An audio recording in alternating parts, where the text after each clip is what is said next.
दोस्तों नमस्कार। जनता की आवाज में आपका स्वागत है।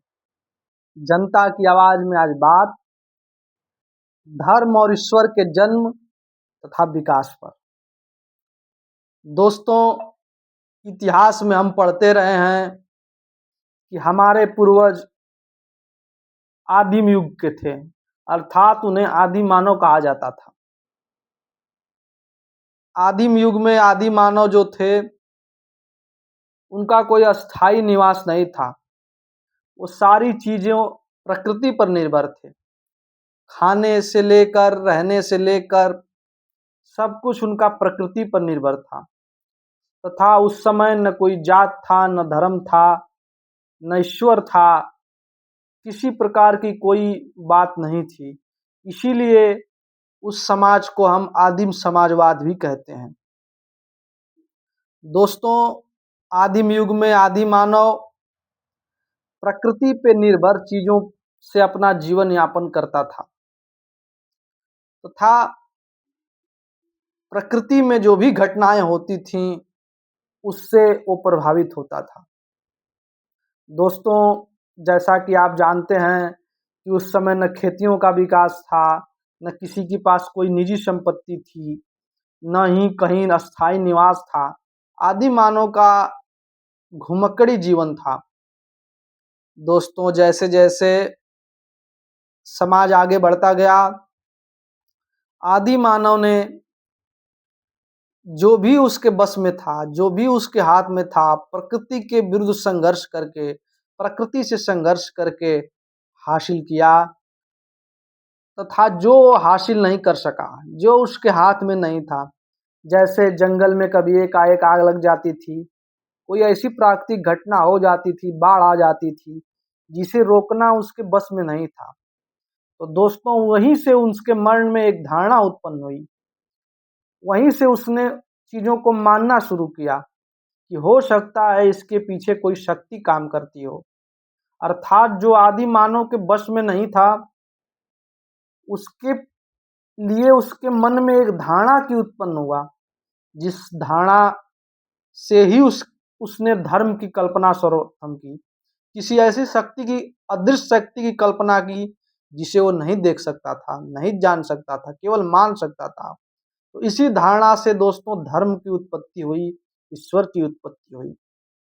दोस्तों, उस जमाने में, आदिम समाजवाद में, आदिम जमाने में, आदिम मानव के युग में धर्म का आज जैसा विकृत रूप है, शोषणकारी रूप है, वो मौजूद नहीं था।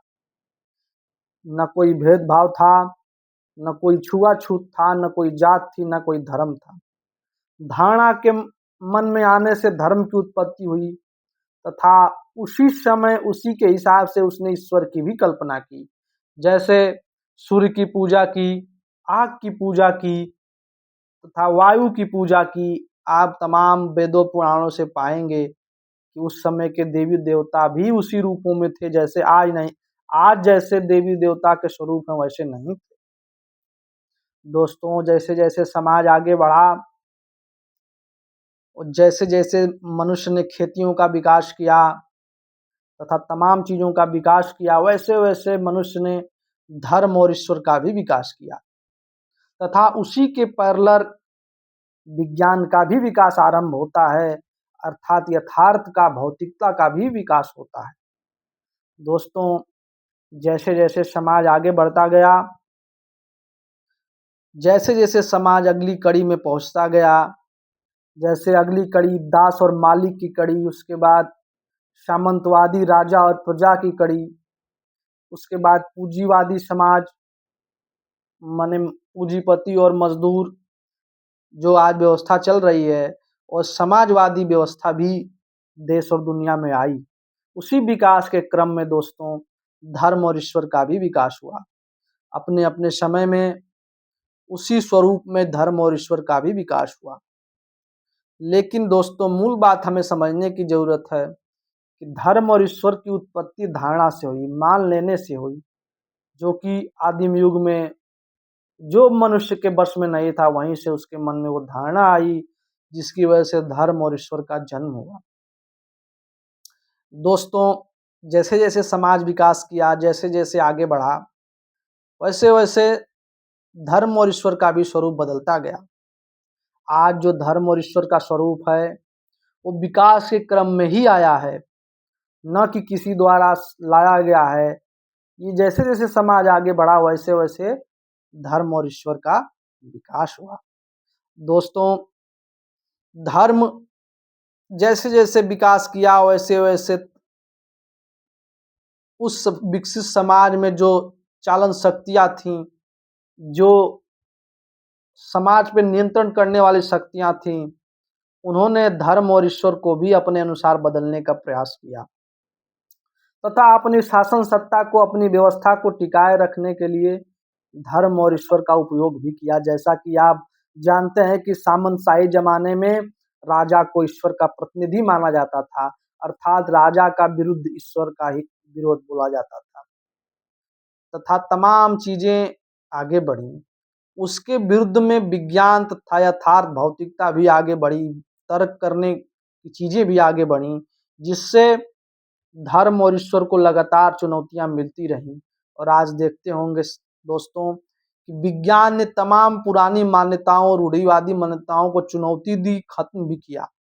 जैसे किसी जमाने में कहा जाता था कि पृथ्वी स्थिर है और सूर्य जो है पृथ्वी के चारों चक्कर लगाता है, जिसको जो है तमाम गैलीलियो ने जो है गलत साबित किया और बताया कि सूर्य जो है सौरमंडल का केंद्र बिंदु है, उसके चारों तरफ पृथ्वी चक्कर लगाती है। क्योंकि धार्मिक मान्यता को चुनौती दी तो बहुत सारे विरोध झेलने पड़े, लेकिन दोस्तों अंत में विज्ञान ने साबित भी किया, जैसा कि आप पढ़ते हैं, जानते हैं, सुनते हैं। इसलिए दोस्तों आज जो भी ईश्वर का धर्म का स्वरूप है वो आज शोषणकारी रूप ले चुका है। आज जो इसका उपयोग शासन सत्ताएं, राजा महाराजाएं अपने को ईश्वर का अवतार बता के लोग उसका विरोध न करें, तमाम उपयोग कर रहे हैं।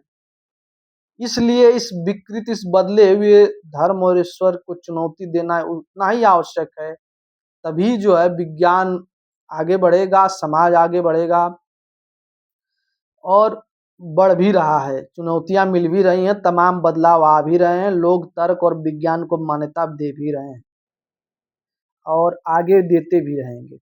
दोस्तों, इस धार्मिक और ईश्वरीय बदलाव को जब हम ऐतिहासिक क्रम से समझेंगे, जानेंगे, उसकी उत्पत्ति को समझेंगे, तब हमारे मन में जो धर्म और ईश्वर के प्रति भय है, जो आम धारणा है, जो न जानने की वजह से है लोगों में, उसमें निश्चय ही कमी आएगी और हम तर्क और विज्ञान को बढ़ावा देंगे, जिससे हमारा विकास, समाज का विकास और देश काल का विकास संभव हो सकेगा। धन्यवाद।